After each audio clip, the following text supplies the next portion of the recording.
It's time for Wise Money with Korhorn Financial Group with certified financial planners Kevin Korhorn, Mike Bernard, and Josh Gregory. Welcome to another episode of the Wise Money Show with Korhorn Financial Group, where every week we're helping you take your next wise step in your financial life. Thanks for being here, friends. My name is Mike Bernard. I am your host. I'm also one of the CFPs on the program.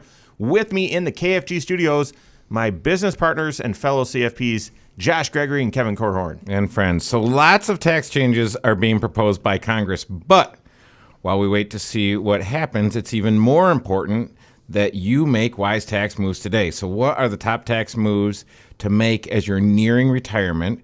Our answers and more coming up. Here's the distraction. We've talked about this a lot. Josh, this seems like wisdom he's shared many times in the show. You get these tax law rumors, changes, blah, blah, blah, and you freeze. And you don't take action in your financial life because you're afraid you might take the wrong, make the wrong step, the next, unwise step in your financial life. The next wrong step? The point is keep making progress in your financial life despite the distractions. We're going to help you with that today. If you have questions for the show, we'd love to hear from you. You can give us a call or send us a text, 574-222-2000. That's 574-222-2000. Online, wisemoneyshow.com, and then all over social media. Connect with us wherever you're at. Search the Wise Money Show and leave questions there as well. All right, so the original plan, guys, I'm just going to tell you, the original plan for the show was, all right, we're going to talk about the tax law changes. Well, they're not out yet. And I have no idea when you're absorbing this, but there's been so much drama, okay?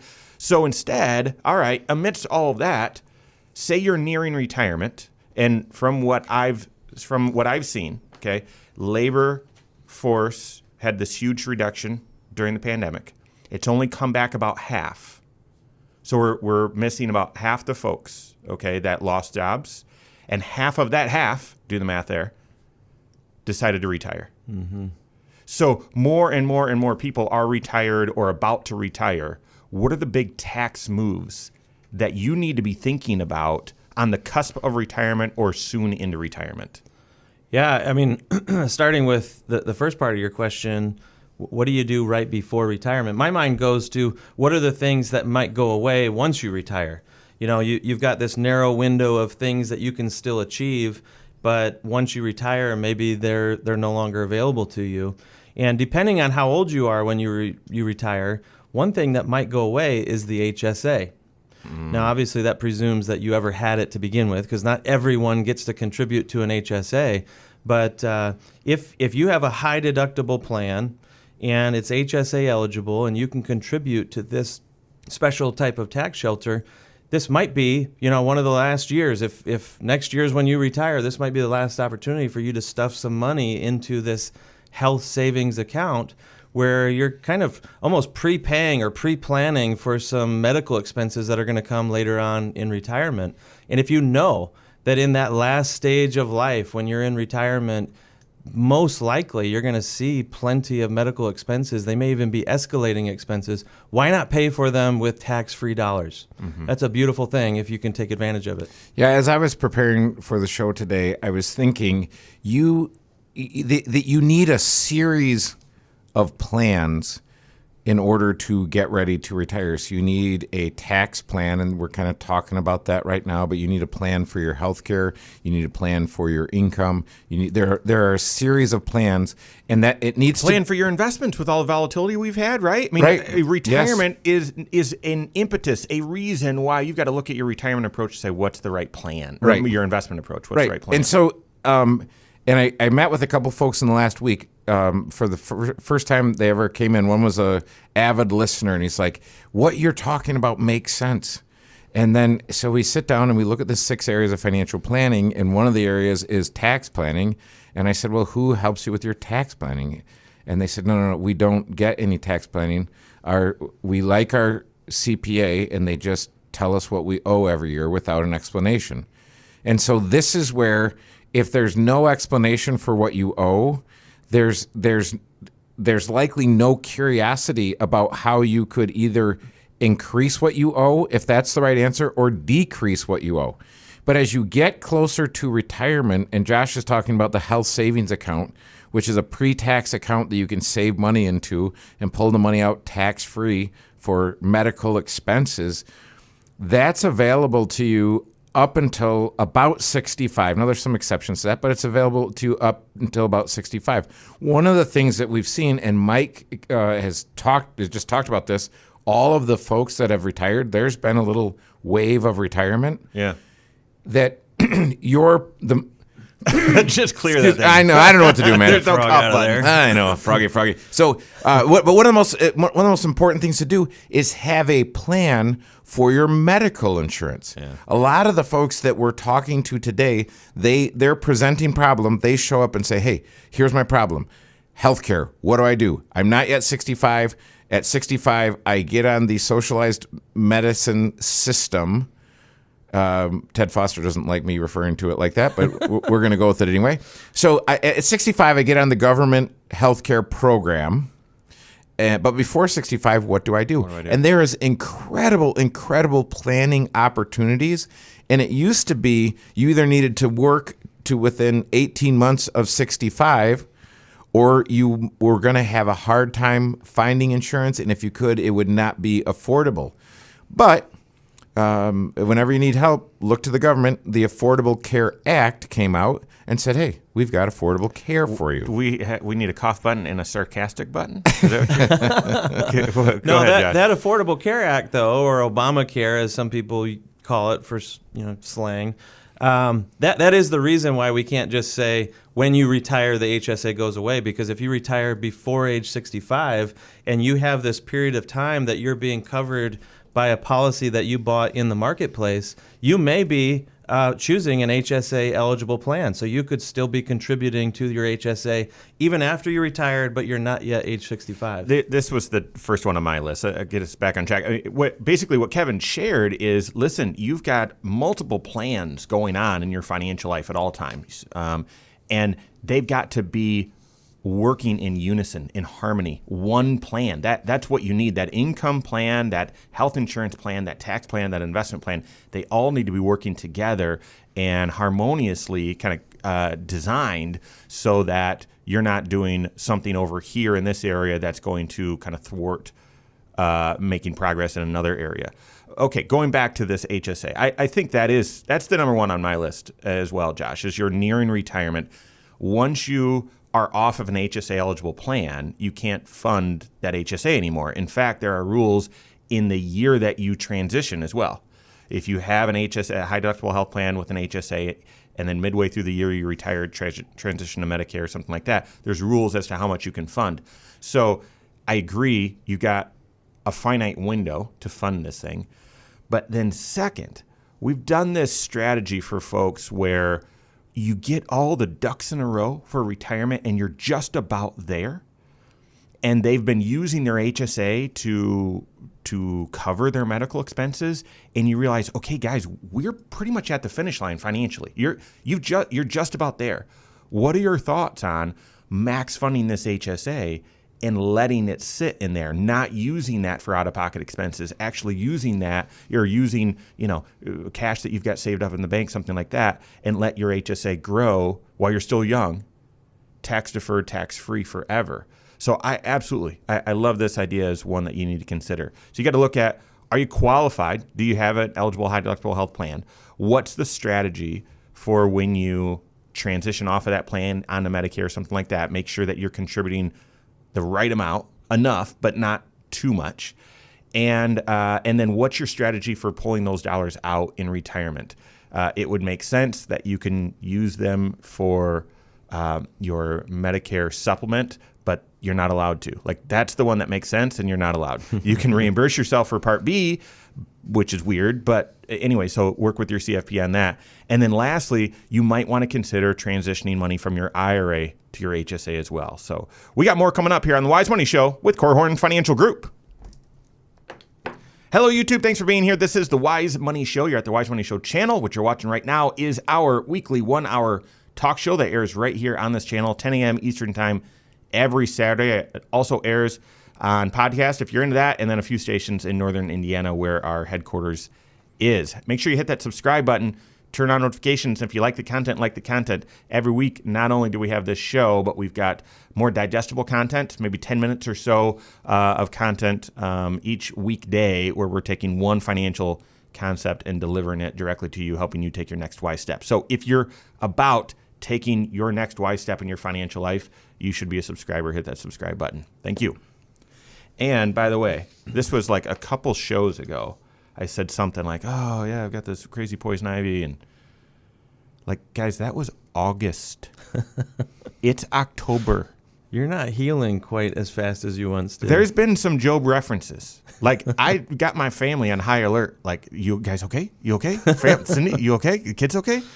Like, everything's falling apart, I feel. Well,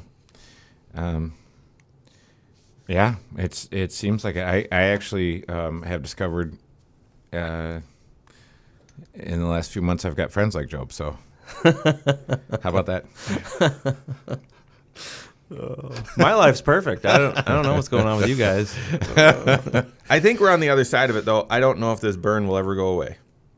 I don't know. Like, that could, I mean, it looks still like the pigmentation is still there underneath, but I don't know. And I have to sleep with an ice pack on it. Scarring?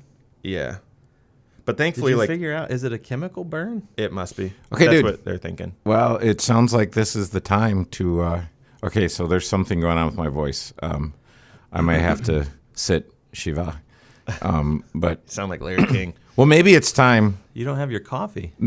I know. I can't even that's believe you're why. doing this show without coffee. I know. Well, I actually, I'm all fired up with coffee, but I don't know, Mike. This might be the time to get a tattoo, Oh, yeah. a wrist tattoo, A wrist tattoo. blow it up like a huge dragon or something like that. A whole sleeve. That is a fantastic idea. Yeah. Having a dragon. Yeah. And then Yeah, I love that. You know, so I've said this before, and so how Kevin and I met was one of my best friends growing up, high school, TJ.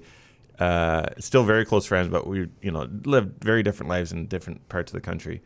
But TJ has, full tattoo. Like, it started with, oh, here's something cool, and then maybe I'll do a sleeve, and now it's like his whole body. yeah. You'd pay money in the carnival to see him. Yeah, yeah, you would. You would. I've always thought if I wasn't a professional, like if I turned out to be a skateboarder or something like that, I think I'd probably do a tattoo sleeve. I could see that. And obviously, that challenges my faith a little bit too. Like, you got to wrestle with that. But this might be the reason to get the sleeve started. It could be the reason to get the sleeve started.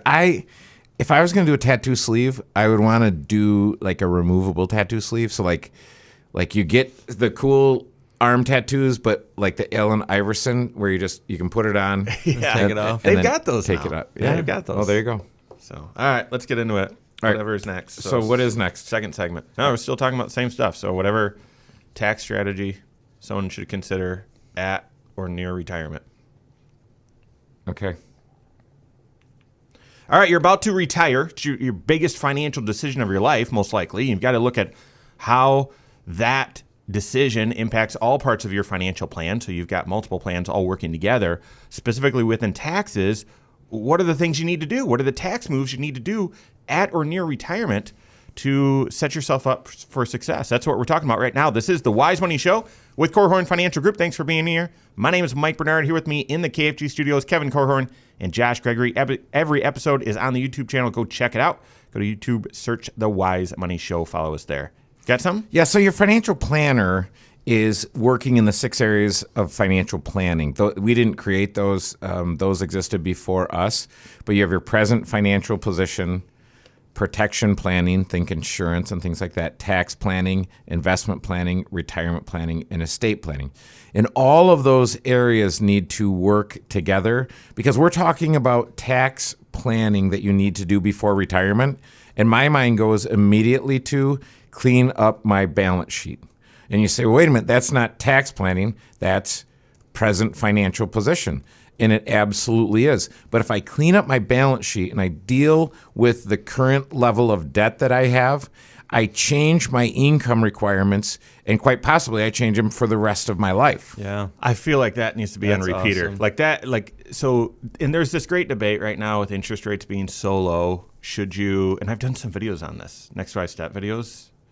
where, listen, if it's just math, lever everything. Lever everything if it's just math. But it's not. You've got 6 areas to your financial life. And Kevin, you bring up one that if you can eliminate a payment in retirement, and you can do that near retirement or maybe in the early stages and say, listen, we've got our lifestyle covered with these sources over here.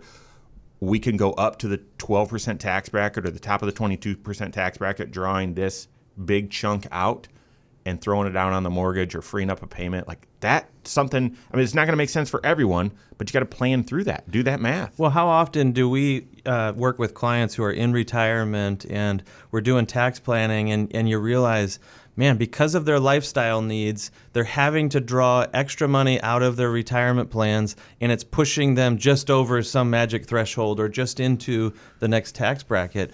And to Kevin's point, if you didn't have to draw that money out to make that payment or to service that debt or whatever, then maybe you control the level of income by manipulating essentially how much money you pull out of your retirement accounts. And that can accrue all kinds of tax savings to you over time if you can keep yourself pegged in the right tax bracket. Some people may be even getting away some years with no taxes because they don't draw enough out to cause all their Social Security to become countable, and before you know it, they're actually getting money out of the retirement plans with no tax at all. Right, so you need a multi-year tax plan. Yeah. One of the things that your financial planner needs to do is create the multi-year tax plan. I actually want to go someplace else with that, but Mike, you had a comment? Well, I can't think of a meeting that I've done with a client recently, and our team, we've got somewhere close to 20 CFPs in our team, and myself and Josh and Kevin, don't meet directly with individuals one-on-one that much anymore. But I can't think of a meeting that I was in with a client where I did not do a multi-year tax analysis. That's how important that is. And lots of high fives, trying not to spread the poison ivy, when we're looking at, all right, remember all those years where you were saving into this 401k pre-tax, avoiding 25%, and those couple years where your income got really big, we were avoiding 28%. We're drawing this money out at 12. And look, we've projected out all these years until 72, and you're on RMD and with Social Security, you're going to stay in the 12% tax bracket. And odds are they're going to be creating new taxes on folks that have high income. They'll be very hard pressed to raise tax brackets and tax rates across the board. So you might be able to be in this 12% bracket forever. Let's high five. That's big. That's a big deal. And we're using a multi-year income strategy or tax strategy, and then Roth conversions as well. Like on the cusp of retirement, you need to build that multi-year tax projection. Okay, can we go there, because you just mentioned an important tax strategy that the Roth conversion, where you basically say, hey, today I know I'm in a low tax bracket. I could pull money out of my IRA and move it over to a Roth IRA and pay this little amount of tax. Why wouldn't I do that? Especially if you did believe that you're going to stay in the low tax bracket forever. But here's the thing to not lose sight of, and this is kind of a somber thought, I guess, but if you are married, you and your spouse, between the two of you, one of you is going to have a longer retirement than the other. One's going to pass away, the other one's going to keep living on for some period of time. Don't know which, but one of you, you're not going to pass away at the same time, most likely, right? Yep. So when one spouse passes away and the other is in a surviving spouse situation, suddenly they're in a different tax picture. That year, you can file a joint tax return. But unless you have a dependent child, which, boy, I would hope not, your next year, you're single. That's right. And every year after that, unless you remarry. And so those years that follow, you're suddenly in a higher tax bracket potentially.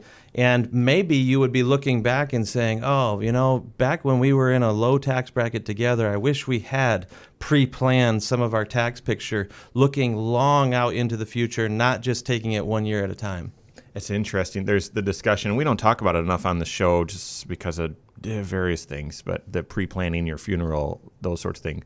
But pre-planning your taxes, that's what we're talking about. Mm-hmm. So on the verge of retirement, consider the Roth conversion if maybe you've transitioned into semi-retirement state, or you both, if you're married, both of you have been working and one of you retired, you might be in a lower tax bracket. Maybe that Roth conversion makes sense. Typically, the Roth conversion will make sense early in retirement as opposed to right before you retire. And it's possible right now, if you're listening to this later, the Roth conversion might not even be an option. Yeah, it's crazy. You know, the rumors, at least up until the time we're recording, have been 400,000. That's the limit. And to me, I just think that's garbage. Sorry, I'm just going to go on a quick rapture because No, they said, well, I thought it was 140. they've moved it down. Like, to me, this is the thing.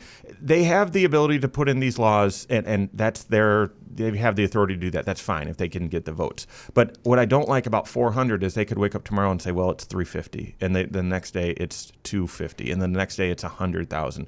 And they have no incentive ever to move those numbers or adjust it. It just it stresses me out. But so I guess what we're saying, there's tax changes being proposed. Some of these strategies might not be around forever. Or they might go away for a little while and then come back. Yeah. You know, it wasn't that long ago that 100,000 was the limit, and if your income was above that, you couldn't do a Roth conversion. And Do you know remember what? that? I did a video on this. You remember why they changed that? Why did that change? Because they could? 2008 happened. In 2009, and we needed to go into all sorts of debt to build the economy, to grow the economy back. So they said, forget this limit. We want people. We want people to pay taxes. In fact, we want it so much, we'll let you do a Roth conversion this year. You can spread the tax over 2. And now, are we in more debt or less? Did we have to write a bigger paycheck to get out of this financial disaster than the last one? Yeah, it's not even close. And we're saying we don't want your tax dollars. It's crazy. Crazy. Okay, back on track. One of the other, maybe the third tax consideration, we'll pick this up here in a minute, but that I would consider that we do a lot of as people are nearing retirement. Similar to that HSA, Josh, is once you retire, you can't fund that 401k anymore. Right. And so in these last couple of years, or maybe in your last year, I'm going to drop this mic and then we'll pick this back up. Drop it, Mike. Maybe you go to zero paycheck. Yeah. Maybe you fund. Join the Zero Paycheck Club. Maybe you fund your 401k, 403b 100%. Or I just did this with someone, the payroll person didn't like it. Okay, make it 92% or whatever. Yes, you got to pay your FICA. But what if you max fund that 401k, that 403b, that simple IRA, put all of your paycheck in there, and that last year still work, but give up that income for that last year. We're going to get into more of that and more coming up on the Wise Money Show with Korhorn Financial Group. Some people are going to think that they can stuff $100,000 in, though. I know. No. That's okay. Because some people that have a 403b can actually do some funky catch-up stuff. But, okay, so this is the rant that I wanted to go on. And, like, I saw either the on-ramp or the off-ramp to get there, and then we just kept right on motoring on what we were on, which is fine. But, dude, if you said... and so this is where I think I want to do it on the show instead of as bonus content. If you said, you need to clean up your income statement and your balance sheet, what on your income statement do a surprising amount of people need to clean up? And this is anecdotal. This is what they need to clean up. Amazon? Netflix. I just canceled it, dude. You don't have to preach at me. It's gone. That is so funny. No. They need. There's a line item in their expense column that you just say children. And so as you're approaching retirement, that conversation needs to be had. And so I would like to talk about that a little bit. Hey, Can I do that at 13 and Yes. 12 and 11? I do feel like... start having that conversation, They keep Josh. getting more expensive. Hey, so Lindsay, we don't go on these rants a lot, but we talked about the a cough button or whatever. Like, we need like the Homer Simpson dope button. Like, anytime we're talking about like tax law changes or Congress. whatever, Congress making some rules, like we need to have a button where Homer's voice is like dope. Like I think that would be a little more fun. Or like Pee Wee Herman. Okay, so All right, segment 3. can we talk about that? Yeah. Okay, because I got it. All right, good. Okay. Got an upcoming tax rant by our very own Kevin Corhorn. We're talking about what steps you can take right now as you're approaching retirement or in retirement. What are the very best tax moves you need to consider? That and more. That's what we're talking about right now. This is the Wise Money Show with Corhorn Financial Group. Thanks for being here. My name is Mike Bernard. With me in the KFG studios, Kevin Corhorn and Josh Gregory. Stay up to date on all Wise Money content. Find us online, wisemoneyshow.com, and all over social media. Engage with us there, the Wise Money Show. All right, Kevin, lay it on us. Well, this is a show about financial planning. One of the 6 areas of financial planning is tax planning. You got to clear that. I can't. I don't know what to do. I got to. This is not a frog. This is like a. People are driving around their cars. A water buffalo. This is like a in your throat Galapagos turtle in there. Okay, so I'll do my best, and then you guys just start talking over me when it gets unbearable to listen to. Got it. Which is probably right now. Right now. So okay. So when you think about it, before I am retired, I have income. And the character and the nature of that income, for the most part, I'm paying taxes on it. It's earned income, so think I get a paycheck, or it's passive income. I have dividends. I have a rental house. I have a whatever. So when you look at that's your income picture, and then you look at your income picture in retirement, and this is the whole plan. This is why I want to have a multi-year tax plan, because I want to say, what will my income sources be in retirement, and what will the character of the taxation of those income sources be in retirement? So that's income. But I want to, and Mike has allowed me a little rant here. If I'm going to rant, I want to rant about your expense picture, because the interesting expense that might need to be adjusted going into retirement is the line item on your expenses that says kids or dependents. Yeah. Because a lot of people, and our job is not to make value judgments, and this is not a value judgment. A lot of people financially support their adult children and or grandchildren in some way, shape, or form. And I'm not saying that's a bad idea. I'm just saying have a plan for it. Yeah. Because a lot of people don't necessarily have a plan for it. Their plan for it is, hey, honey, Mikey called last night at 10:30 and his car broke down, I think, for the last time. Can we send him $6,000 to get a car? Yeah. And I'm like, well, that's not a great plan. And so one of the things that we have been kind of focused on is we will meet with clients and they have, I don't know, they have considerable sums of wealth. And then as you look at estate planning and you ask them, hey, if you two are gone tomorrow and you have $10 million and you have 2 adult children and they each got $5 million, are your adult children equipped skill-wise to handle $5 million? Most of the time, some of the times the answer is yes. Sweet, good job. Most of the time the answer is, well, probably not. That probably wouldn't help them at this point.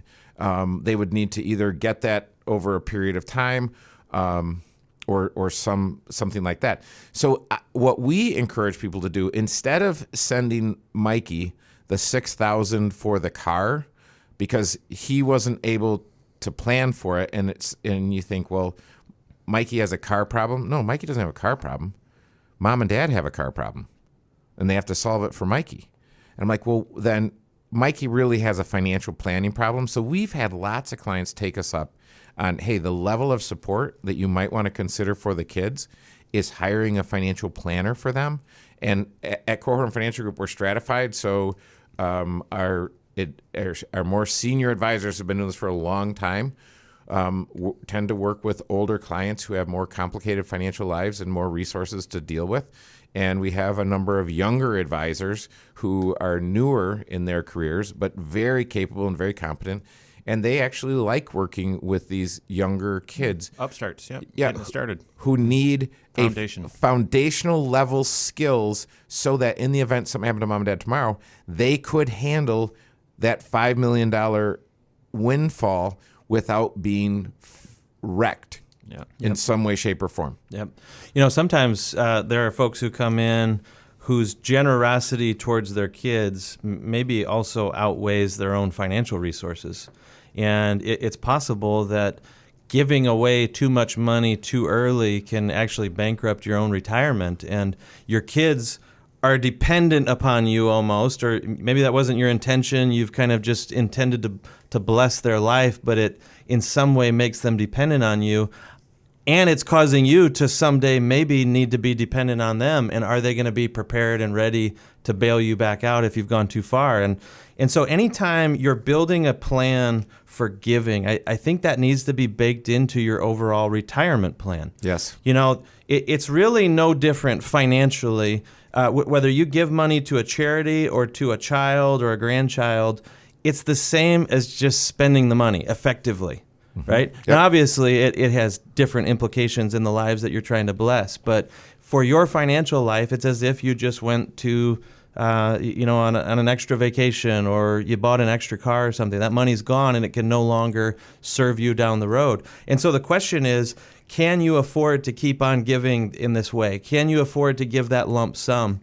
What's it going to do in the long run? And so we always encourage people to look at gifts like that from the perspective of, is it sustainable, and is it the most tax efficient way for you to pull it off? Yep. And that's why, even something as simple as giving money can have implications all over your financial life. And that's why we consider it more of a financial planning question than it really is just a life question or family question. All right. So there's the rant. Back to the show.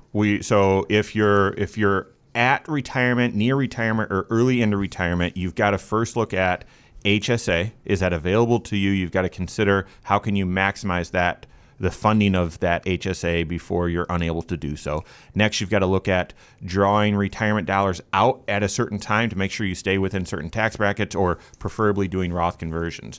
The one just before the last break, we're talking about right on the cusp of retirement. This might be your last time to stuff a bunch of money into your workplace retirement plan, whether that's a 403B, a 401k, a simple IRA, something like that.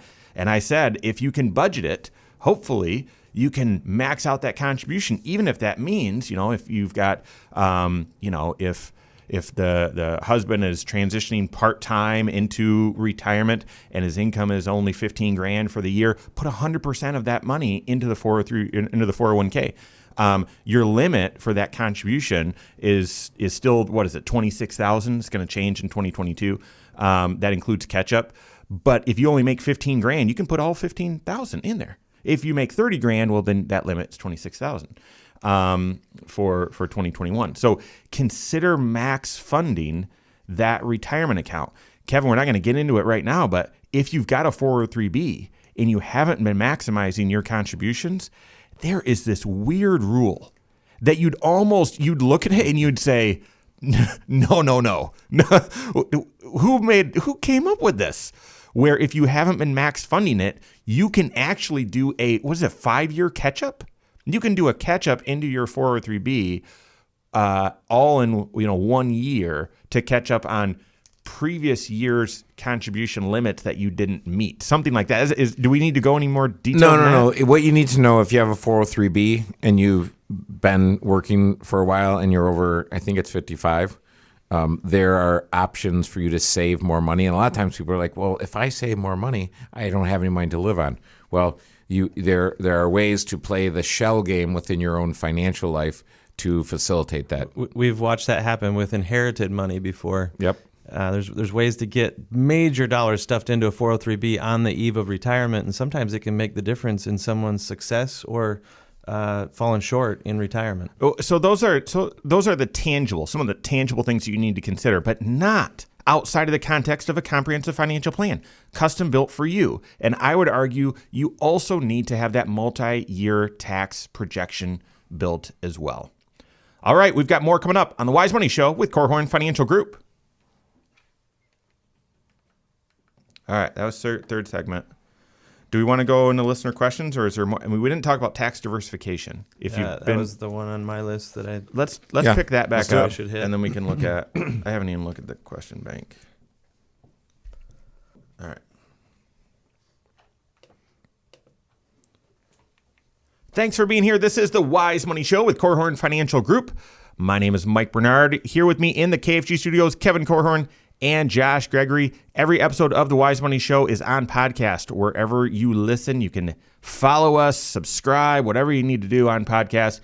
You can speed us up, slow us down, rewind. I don't know what you want to do, but just search the Wise Money Show, subscribe to us there. And if you do so on podcast, I'd invite you to rate the show and leave a comment. We appreciate that.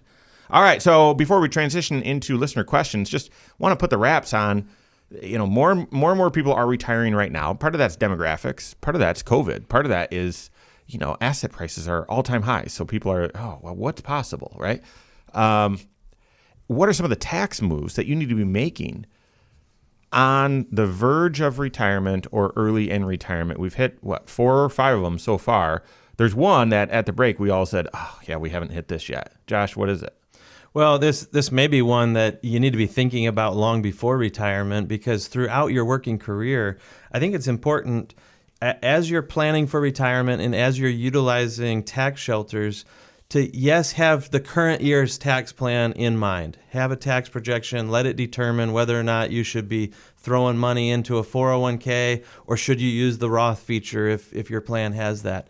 All of these have implications in the tax year that you're earning the money and making the contributions. It could influence whether or not you're hitting certain thresholds or losing certain tax benefits, that kind of thing. But don't lose sight of the long term as well. And when you get to retirement, I'll just say that my observation over the years has been that the folks who have the most solid retirement plan, the best game plan, or have the most flexible approach to retirement are those who have multiple types of retirement assets in place. Kevin in the last segment talked about planning and diversifying your income streams. Well, this is one of the ways that you do it. If you have money in a Roth IRA and a traditional IRA and some money outside of a retirement plan altogether, you've got lots of different pools or wells that you could go to draw money up out of in retirement. And which of the wells you go to determines what the tax implications will be in retirement. And one of the best types of planning that we get to do is helping people just know, how do you draw out of these investment assets when the time comes, because there's major tax implications. I wish I could rewind that, Josh, and listen again, because what you said, I want to say it in reverse as a choice. You said something to the effect of which account you draw out of determines your taxes. No. What if you want a certain tax outcome? You're shooting for a certain tax outcome. Okay, we're going to be in the top of the 12% tax bracket. Or we're going to be this year in the top of the 22% tax bracket. Or we're going to have some capital gains that we need to harvest, so let's stay well below that 12% tax bracket, so these are tax-free. You define your tax outcome that you want, and that drives which account you draw money from. Well, listen, right. if all the money is sitting in a pre-tax 401k or pre-tax IRA, no dice, and choice. That's right. fine. That's fine. If you're prepared, your retirement plan works, fantastic. But if you were strategic along the way and you said, this seems like a high tax season that we're in, we're funding pre-tax, and then all of a sudden tax laws change or job changes or whatever, and you say, all right, now let's start funding Roth or let's start funding after tax. Then you've got these wells in retirement that you can draw from to create the tax picture that you want. Well, and you just hit the nail right on the head. You said sometimes tax laws change, sometimes your life circumstances change, and that's why the more flexible your overall retirement nest egg is, having options on how you draw out of it allows you to be adaptable as life changes throughout retirement. Yep. So, so the HSA, considering that tool, picking when you want to pay taxes, so Roth conversion, that sort of thing. We talked about oh my goodness, what was the third point we were talking about? Max funding your 401k, your retirement account, and some special rules with the 403b. And then we just talked about tax diversification. Anything else that you'd hit? Yeah, I would say clean up your balance sheet. And I would also say when you take Social Security, it has a big impact on your tax situation potentially. Absolutely. The last thing I would add is really pointing to the habit of tax planning or the systematic approach to every single year analyzing your tax picture within the context of a financial plan. So before you get to retirement, if you don't have that relationship in place, that person or that team that you go to help you analyze what should your next move be, you need to get it in place and start getting into a normal annual or semi-annual rhythm of reviewing that with a professional. Yeah, that's right. Yeah, I mean, it sounds geeky. And if you're not into that geeky stuff, hire a geek. I mean, we love that. I love that stuff. You should be looking at your tax situation every single year saying, is it still pre-tax or is it Roth? Some weird combination of both for whatever reason. Should we do after tax? Like, that's a decision you need to make. Yeah. Don't just put that on autopilot. So I hope that helps. And proactive tax planning, that's the name of the game. Got several questions from fans of the show, and I'm just looking through the list here. And there's several with taxes. So how about this one here? This came from a video we posted on the YouTube channel about inherited IRA rules and so on. How's the federal inheritance tax exemption work for the first 11.7 million, and does that apply to IRAs, 401ks? You want to hit that one?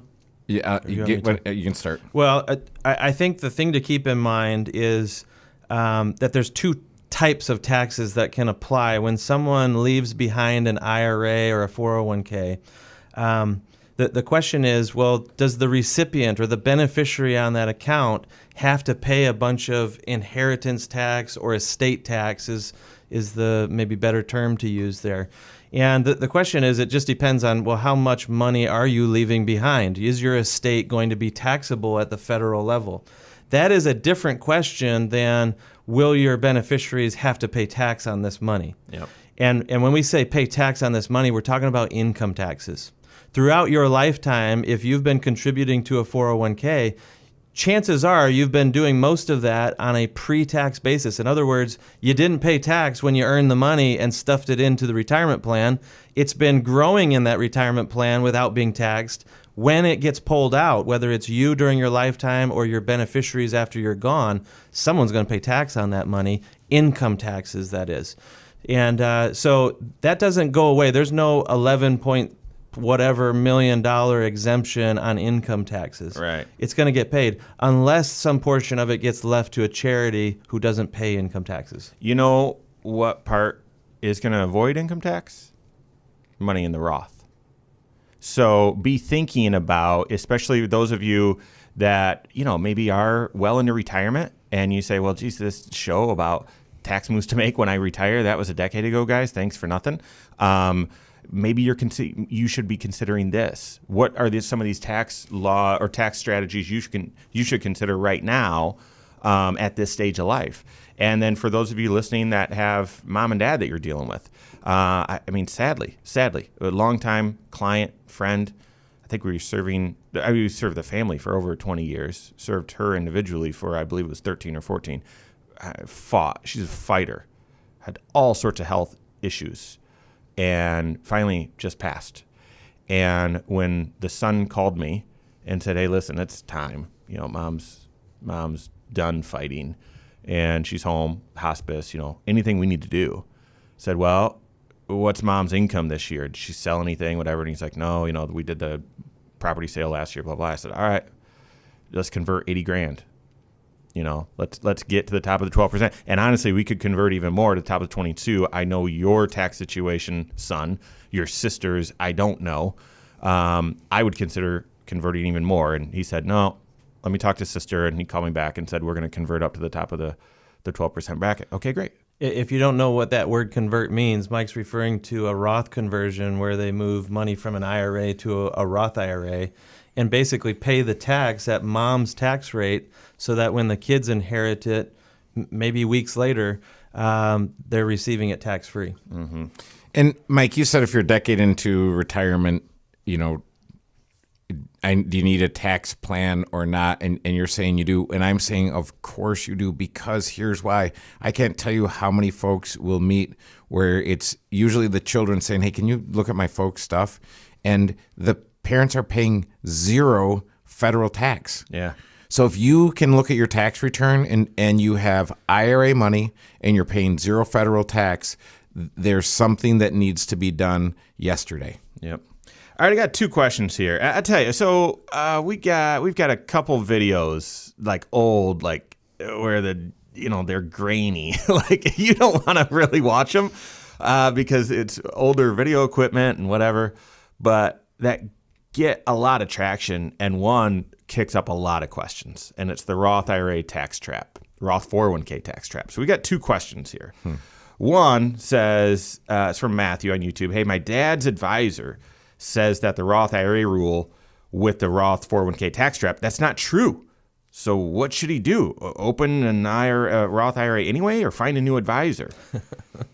So can we explain this real quick? Like, so there are 2 5-year rules when it comes to the Roth IRA. There's a 5-year rule for having a Roth IRA and being eligible to draw the earnings off of that Roth tax-free. Most people just think, well, you got to be 59 and a half. Well, I know, but you also have to have a Roth IRA for at least 5 years. And no one ever thinks about that because, of course, you're going to have a Roth IRA for at least 5 years. And so that's one 5-year rule. The other is on a Roth conversion, and we're not going to get into that right now. But buried deep into the abyss of the Internal Revenue Code, based on interpretations, does having a Roth 401k satisfy the 5-year rule for the Roth IRA? And based on our research, it does not. And so the point is, if you don't have a Roth IRA and you have a Roth 401k, you've been funding that thing, all that, and then you retire and you roll that Roth 401k over to a Roth IRA and you say, all right, time to take some money out. You haven't met the 5-year rule. Now, I hope that they clean this up because I think it was a mistake. But from what we can see, that's a trap. Like, that's a trap. So you're talking about this like, hey, dad's advisors arguing. Guys, I've gotten a lot of calls where advisors disagree. And I just send them the research and like, okay, you figure it out. You interpret go for ahead. your clients. But to me, what's the risk and what's the cost? Well, the cost is open a Roth, put $50 in there and stop. Right. Stop worrying about it. Right. So not worth arguing over. Just do it anyway. Right. Exactly. And so I did have someone, George, who's fantastic, gotten to know him quite a bit. And he said, well, wait a second, I make too much money to do a Roth. Okay. Convert $50 from your IRA.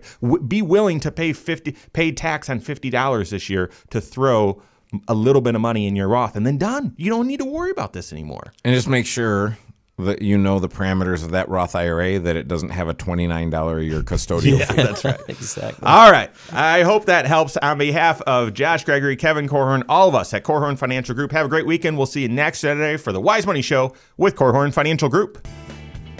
Securities offered through Silver Oak Securities, member FINRA/SIPC. Advisory services offered through KFG Wealth Management, LLC.